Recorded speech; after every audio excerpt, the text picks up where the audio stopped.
calling, and I called Bill and Carol Richards to give a program, and Bill just accepted right away that he would be glad to give a program. And I had made a suggestion that he maybe give the same program on green Millersburg, even though we were having a program on Millersburg. So Bill consented very readily to do that, and I know that Bill loves to talk about Carnival glass. Bill started collecting Carnival glass, he said, in 1957, and he's presently does most of the auctioneering. He and his son Bill do the auctioneering for the Burns Auction Company. And I asked Bill how much Carnival he had, and he said, oh, somewhere between 2,000 and 3,000 pieces. So in looking around at most of our homes, there must be wall-to-wall, floor-to-ceiling pieces of Carnival glass in the house. So that's a lot of, you could probably have 3 or 4 auctions of your own, Bill. I think we could. But anyway, we do appreciate their accepting the invitation to be our guest speaker here at our banquet, and we thank them for bringing this nice glass. They even had some of it they shared in the Millersburg display. So we'll turn the program over to Bill and Carol.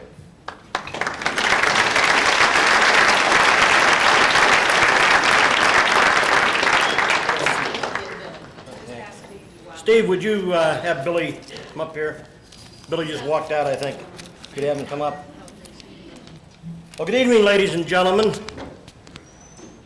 We'd like to give you a big Ohio howdy and say hello to you.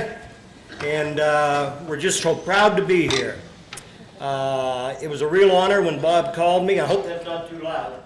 My voice comes through a little bit loud sometimes. It was a real honor when Bob called me, and yes, we did accept. Charlie called me a little bit later, and he said, would you bring the morning glory? And I said, well, Charlie, that might take away from my talk. And Carol wasn't home, and I told her what I did, that I said I would go ahead and bring the morning glory, and she said, well, that's going to pretty much ruin your whole talk. You can't talk about your morning glory. But we did bring some green with us.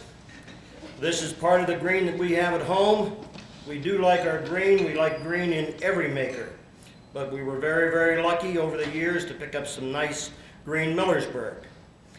What I did is I just got up earlier than Harold Wagner did and got out in those farms a little bit deeper and beat him to a few pieces, but I think Harold's got me well beat. Harold's got a lot of good Millersburg. Up our way, he's one of the gurus of Millersburg, just like Charlie is down this way. Now, I'm not an educator, I'm not an orator, like John and Chuck Kramer, or like Richard Sinclair over there. And I'm definitely not witty, I'm definitely not wealthy, and I'm not handsome like George Loescher and Floyd Whitley. But we do have something in common, the 3 of us. We are all members of the Zipper Club.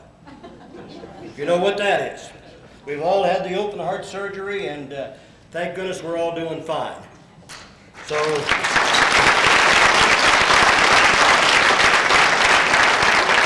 I think that's one of the greatest things about Carnival glass. When I had my quadruple bypass in 1990, I had more people call me from all over the United States, Canada. I had one fellow that called me every 3 days just to check on me to make sure I was all right. He has since passed away. He's no longer with us. He used to work with us years ago. And I had people visit me from New York, from West Virginia. We had them all the way from Massachusetts just come down to see me. And boy, that really makes, it makes you feel good that a Carnival family like that would really appreciate you. Anyhow, we're here to talk about a little bit of Millersburg. Did Billy come back in? Okay, they're looking for him. We are the Richards family.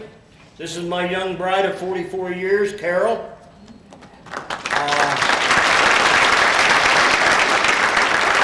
My older brother, Bill III, he'll be in a little bit. I don't know what happened to him. Yeah, they can't find him. Well, I knew he'd duck out. But we're going to start with some of the Millersburg. Like I say, I'm not an educator. I'm a storyteller. And I'm not a funny storyteller like George and Floyd or like Harold Cox. I just tell stories about my glass. I think one of the biggest disappointments I've ever had as far as Millersburg glass goes is that diamond tumbler right over there, honey. The diamond tumbler there, that's probably the biggest disappointment I ever had. I kept seeing these little squatty pitchers, and I thought they were milk pitchers. Well, at one time I had another Morning Glory, and I figured all the Millersburg pitchers are big and tall. Well, somebody told me it takes that little short pitcher. Now, you can't get 6 glasses of water out of that little small pitcher. I think Harold Wagner back there probably got 4 or 5 of those tankards at home somewhere, without a doubt. Right, Harold? No, he doesn't. Okay. All right. Anyhow, that was one of my biggest disappointments in Millersburg glass. I really thought that that was going to be a nice, big, massive tankard, and it turned out like that. But we were lucky enough to get some other things, along with the disappointment. Everything else has been a highlight to us. We just purchased the hanging cherries there in green. We bought that right down in Millersburg, come right out of a home there in Millersburg. We bought that off of Ben Hirschberger. And when I knew I was going to give this talk, I thought, well, I need a couple more pieces to round things out. And Billy and I were down at Ben's one day, and he said, look what just walked in the door this morning. And I said, that's really nice, Ben. I like that. He said, oh, it's a beauty, isn't it? Never thinking of asking the price. We got about halfway home, and Billy said, why didn't you ask him how much that was? And I said, it never dawned on me. So I called Ben back, and I said, would you bring that? Of course, with Ben, if you've ever called Ben, he's an Amishman. Okay? He doesn't have a telephone, but he does have an answering service. Yeah, they're getting smart up there, boy, I'll tell you. He does have an answering service, and he'll get back to you. So he got back to me, and I said, Ben, would you bring that up to the gallows sale? I think I'd like to buy that to take out to Hoga with me to talk about. So that's our latest acquisition there. There is one piece here that is not ours. Everything else is ours except the Grape Leaves Bowl. And the Grape Leaves Bowl belongs to a very good friend of mine. There's a nice little story that goes with it. I forget how long exactly he told me it was that it was in this shop, but he stopped in a little shop and he happened to purchase this for $45.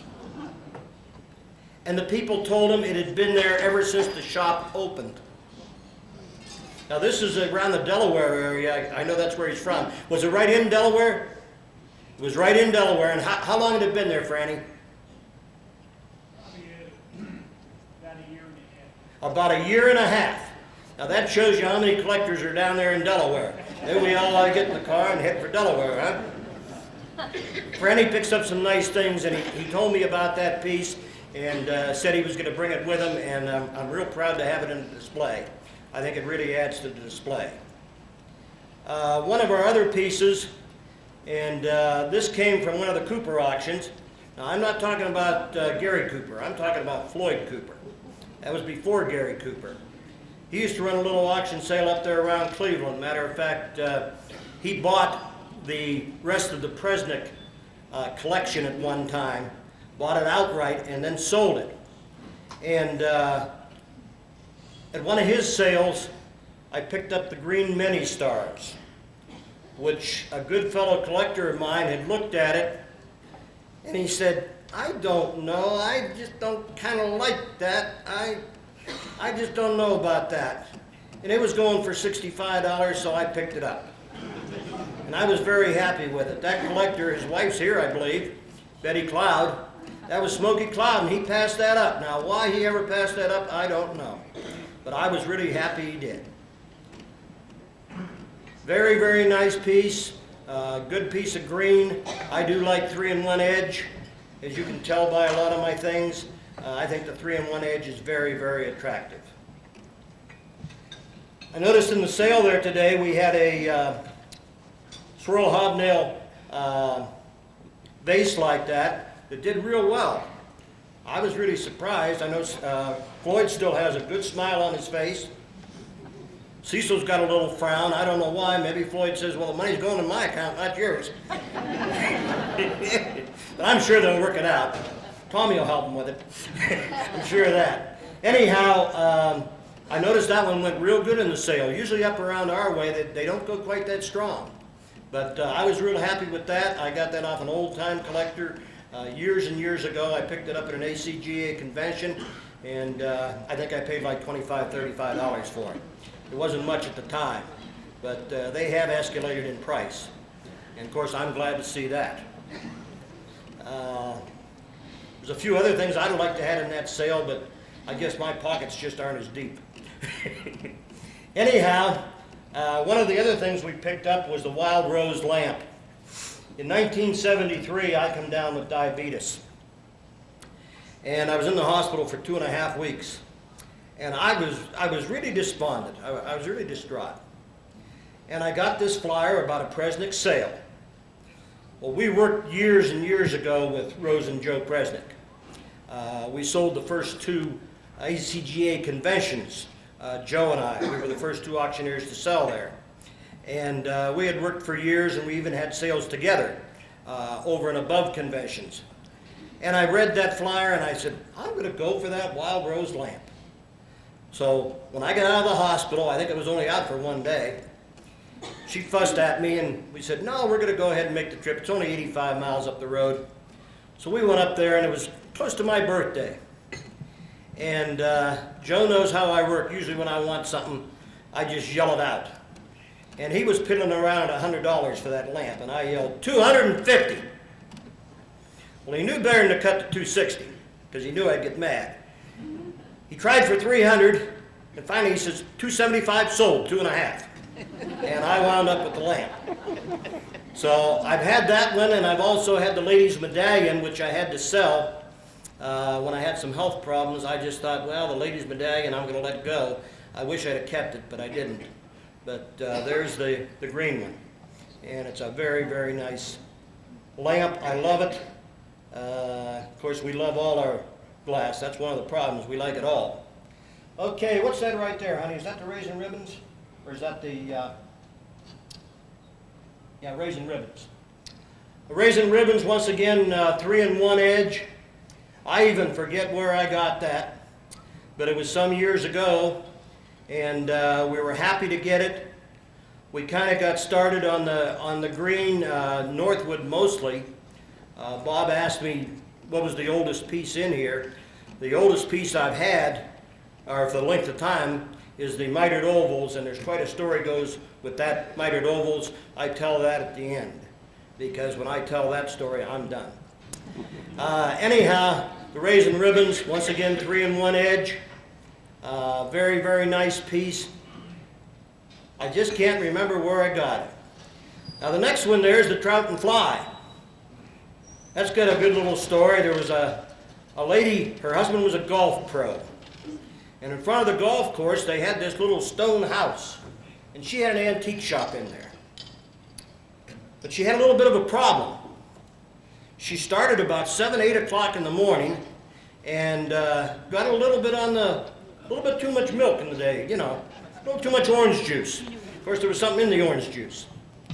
And Mrs. McDonald was very, very colorful, and he'd be out playing golf and this and that.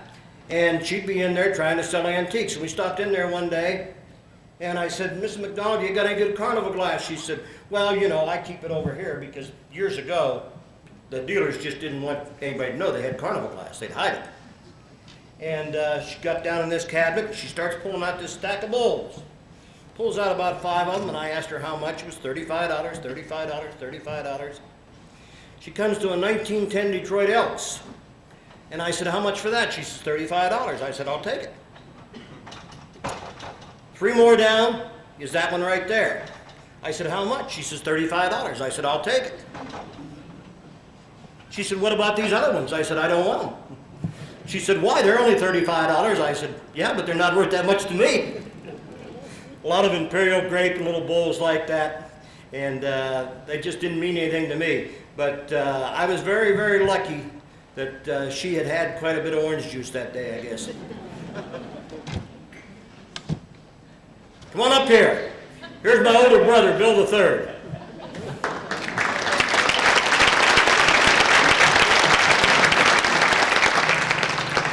He has beaten the bushes with me ever since he was a little kid. He was quite a football player in his day. He was a good baseball player in his day. He loved sports.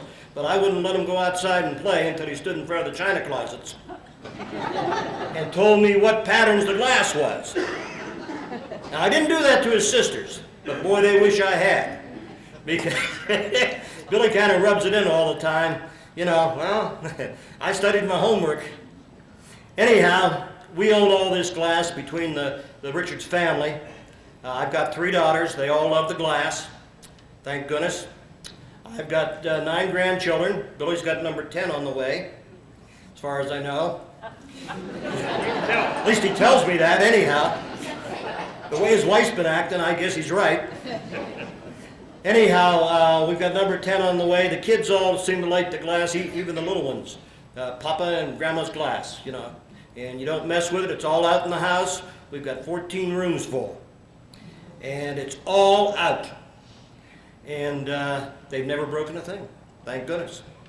Billy gets a little panicky once in a while when we have 19 of us at the dinner table. But outside of that, what do you got there, son? The rolling leaves? Rolling leaves? No, Holly Whirl? Okay, Holly Whirl. This is a real nice piece, green radium. Once again, this came from a good friend and his wife at the time, Carlton Tarkington and Rebecca. Rebecca passed on, but I bought that at a midnight auction. Very reasonable. I didn't think that I was going to get it because at a midnight auction what you do is you put a reserve on everything. And this was over at Keystone one year, and I bid $50 and she said, let him have it. Fine, I'll take it home. I love it. Next piece I want to tell you about is that Ohio Star vase. Floyd Cooper was having the sale up there in Independence after he bought all of Presnick's items. And we all went, the whole family. And a fellow from Virginia came back and he said, I was down in a town called Medina. And he said there was a place that wasn't open, but he said, I seen a bunch of Carnival glass there. Billy looked at me, I looked at Billy. I forget how old you were. 16. We had an old 69 Chevy pickup truck, and him and I go out and we climbed in it, drove down to Medina. Left Mom at the motel to sell glass before the auction. And we got down there and we looked in this window, and here's this Ohio Star in green. There's a couple pieces of red in there. There's 2 grape and cable candlesticks in green. And of course, the parking was, you know, back it in. I come in sideways. Big old tall building with them narrow doors. Well, there's 2 guys, him a big football player, and me, I was bigger than, trying to go through the door at the same time. Now you talk about a sight, that looked like a freight train wreck, I'll tell you. Anyhow, we got in there and started commencing with the lady, and she started talking to us, and she said, well, I'll just sell it all to you, and I said, that's fine. I said, how much do you want for all this? And what was it, Billy, total? $500? $500 for the whole thing. I got back to the motel, and Jack Wilson was in my room, and he said, I heard you went out to get some stuff, and I said, yeah. And I took that Ohio Star out, and I put it on the bed, and he said, what do you want for it? I said, Jack, it's not for sale. Well, we've got some more Ohio Stars at home, but that one's got a story about it, and anything with a story I just like. It's just part of me, I guess. Anyhow, I had a couple people ask if that was for sale, and no, it's definitely not for sale. The next piece was another excursion of ours, Billy and I. Oh, yeah, we already had the mini stars. This punch bowl. We were in a little town over in Pennsylvania one day, and I'm a little on the cheap side. He used to say I was cheap. Now he thinks I'm conservative since he's got his own house. I used to be cheap. Anyhow, we hit this little shop there in PA, and a lady had that bowl, just a bowl. She had 1 cup there. And I said, what would you take for that? She said, I want $80. And I said, well, I'll take it. Well, she says, I've got more cups and I'll bring them to you. And I said, okay. I said, does that price include the cups? That's how cheap I was. She said, yeah, I'll bring them. I said, okay, fine. Got to say, thinking about it, and Billy and I went back there probably 15 times, and she was just a little lonely old lady. She didn't have those other cups. She just wanted to talk to us, I guess. Never bought another thing off her. Anyhow, a good friend of mine, standing back there, Harold Wagner, he had a couple cups, and begrudgingly enough, he sold them to me. Of course, I had to pay what he asked. And Harold can high bind you when he wants to, especially if he's selling it to you, but if he's buying it off you, that's a different story. I think we're all like that, ain't we, Harold? Especially us Ohio boys. One of the next items over here on the end, Billy, the fleur-de-lis, we own a country and western business also. We manufacture square dance clothing. And we stopped doing that this year, as of this year. But we were doing a convention down at Twin States on the Tennessee-Virginia line, Bristol, Tennessee and Bristol, Virginia. And the show was terrible. Worst show we ever did. We lost our shirt. I had to call back, transfer funds from one account to another just to pay bills. So we left there and we started back and we visited with Doc Jones while we were there. And if you ever were at Doc Jones's, he had everything down in a bomb shelter underneath the ground at his veterinarian hospital. Doc was a very colorful person. He was big years ago in water sets. He's still got quite a few things left, but he's not in real good health. Anyhow, we went to a shop about 20 miles from Doc's place and walked in, and we seen a few pieces of Carnival glass around. I asked the guy, I said, you got any more Carnival glass? He said, nope, not a thing. I looked over in this cupboard and I said, my gosh, look at that. I said, how about that piece over there? Oh, he said, you don't want that. He said, that's new. I said, okay, let me see it. So he goes over and he reaches up to get it. I looked at the back and I could see he had his t-shirt on inside out. It said Fruit of the Loom. Right then and there I knew he was a Bubba. Now you all know what Bubbas are. We're pretty close-knit. Yes, we are. So him and I, we gave each other that Bubba handshake. That's belly to belly and butt to butt. And we just hit it off. And I said, well, how much you gonna have for that? He said, $15. I said, I'll take it with me. He said, now you remember that's new. I said, that's okay. And I just took it right with me. We get a Christmas card from him every year.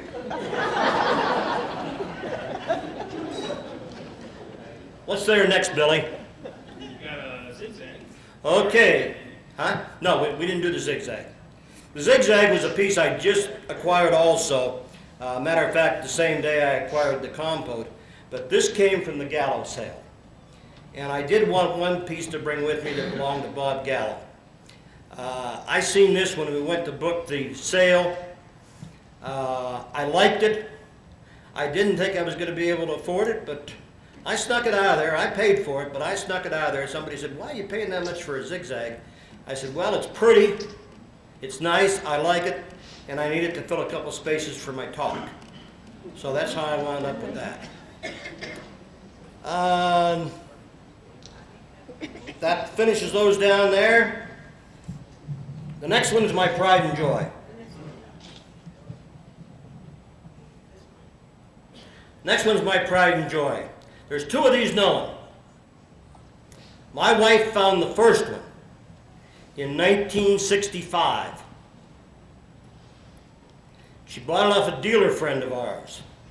She made payments on it. When it came to my birthday, she was afraid to bring it home because she didn't think I'd like it. She finally brought it home. I loved it. Took it to Rose Presnick, and Rose Presnick said, it's a morning glory, Bill, but no big deal. Took it to another collector friend of mine. That's the morning glory, no big deal. Joe Carruthers at that time was very, very strong in Carnival. Joe kept coming down to my house. How much for the morning glory? Joe, it's not for sale. How much for the morning glory? Not for sale. One night in 1969, my dad had just passed away. Carol was taking my mom to the Social Security office, and she got in an accident, pretty bad accident. Completely demolished the car she was driving, hurt my mom, and we had quite a bit of bills. Doctor bills, this and that, and I wasn't smart enough to get a lawyer. I thought, well, I know these insurance adjusters from working down at the shop, and they'll treat me right. Well, they didn't. So Joe came in one night, and he said, I'm going to ask you one time. And he grabbed that off the top shelf on my china closet, set it on the dining room table. He says, how much? I said, $1,000. He said, I'll take it. And he took my first morning glory. It wound up then, when he sold some of his collection, Don Moore bought it. I got to visit it a couple times out here when Don had it on display. And I thought I'll never get one again. It finally sold when Connie Moore decided to sell Don's stuff after he passed away. It finally sold to the Halls in Virgie, Kentucky for $16,000. I was selling a sale down in Hagerstown, Maryland. I called back to Carol and I said, anything going on? She said, yeah. Woman called me, got a green Morning Glory water pitcher. She said, I told her she couldn't. And I said, that's right, there's only one known. She said, well, she swears it's the green Morning Glory. She's got a book and she said it's the exact same thing. I said, okay, when I get home in a couple of days, I'll go over and look. It's about 60, 70 miles to drive. I got in the old beat up Ford van, had $14 in my pocket, and I drive over and I say, okay, let me see the picture. Knowing it's going to be a paneled dandelion or an oriental poppy, something like that. She pulled this out of a feed sack.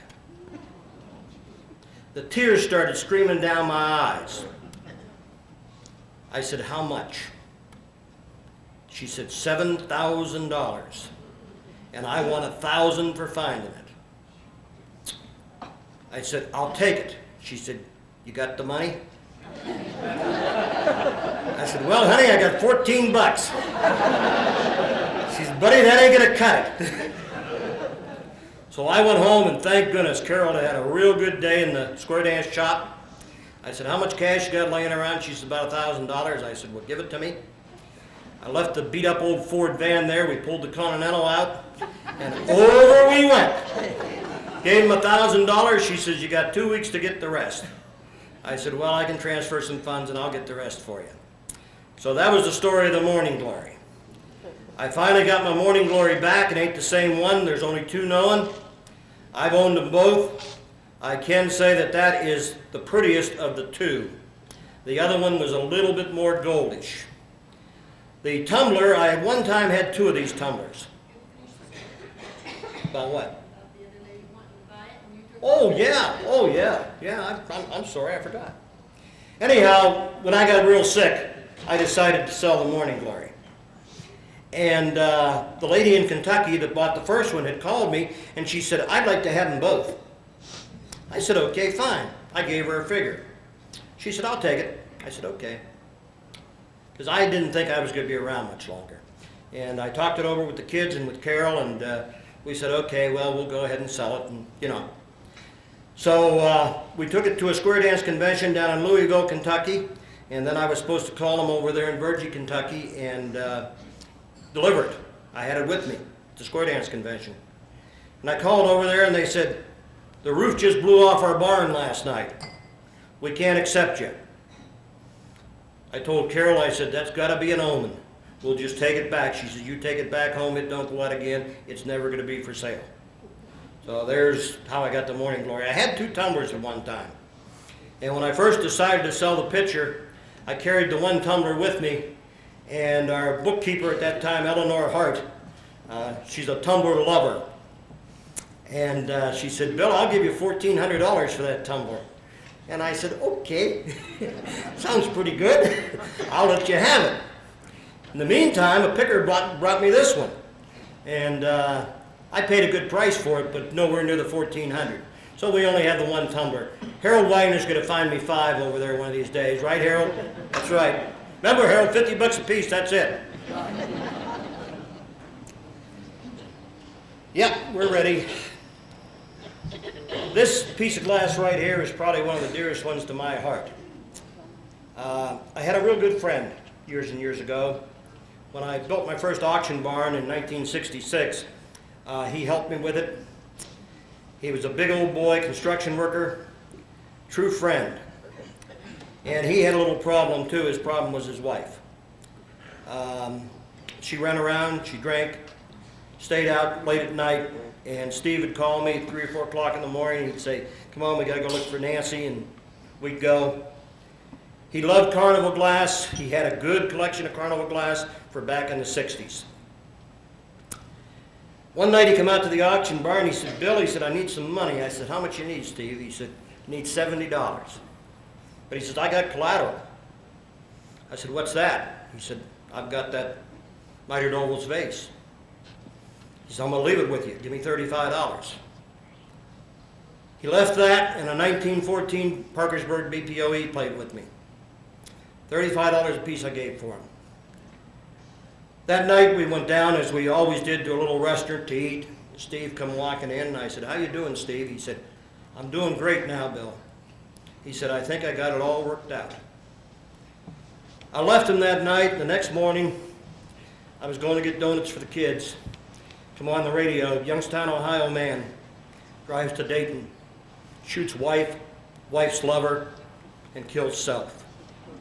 And that's how I wound up with that. I knew Steve would never be back for it. So that's really the cheapest one I ever bought. I've got all 3 of them. I've got the green, I've got the purple. We just got the marigold one, but as long as I'm alive, that one there will never go out of the house. And unless there's any questions, that's about all I got to tell you. Bob gave me 30 minutes. I think I got through the 30 minutes, didn't I? Okay. All right. Well, I don't want to take as long as I want to, because I can stand here all night and talk about Carnival glass, especially to good-looking people like these. And the only thing that I didn't like about the auction today was the commission wasn't coming in my pocket. Outside of that, it was a great auction. Thank you.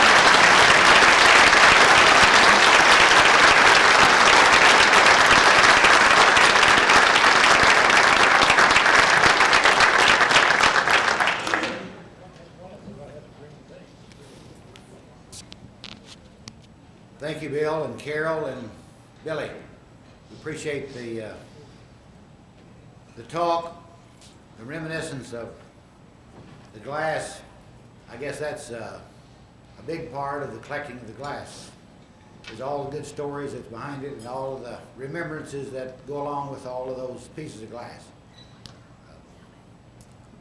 The glass is there, and after the program, or after we are finished with this, I'm sure that they would like for you to look at it, but the table is going to be close here, so be very careful with the glass, and please do not touch. Even though he might have paid $35 or $40 or $50 for it, I don't imagine that he could replace it. Even with all of the running around in the backcountry, he probably still couldn't replace it for. And some of it couldn't even be replaced at any price, probably. So please be careful. We have the whimsies here to be auctioned. As you know, this is part of the way that we fund the organization and the activities, some of the activities of the organization. Now, some of these, and there's a list of the